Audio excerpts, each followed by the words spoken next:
आ गया बहुत ही बवाल और तड़कता भड़कता गाना अपने हिट मशीन खेसारी लाल यादव का और साथ में आकांक्षा पुरी का। आप सबको बता दें कि बदनाम इंटरटेनमेंट भोजपुरी चैनल से एक गाना रिलीज किया जा रहा है और लेटेस्ट सॉन्ग रिलीज किया जा रहा है खेसारी लाल यादव का, जिस गाने के अंदर आप सभी को अपने हिट मशीन खेसारी लाल यादव और न्यू बॉलीवुड एक्ट्रेस दिख रही हैं जिनका नाम है आकांक्षा पुरी।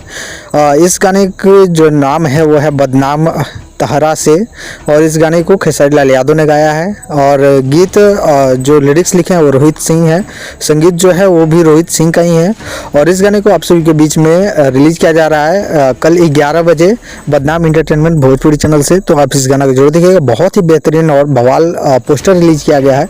गाना भी उम्मीद करते हैं कि बढ़िया ही होगा और ये बदनाम इंटरटेनमेंट को सब्सक्राइब कीजिए और तब तक के लिए इतना ही। मिलते किसी नए अपडेट के साथ, तब तक के लिए बाय, जय हिंद, जय भोजपुरी।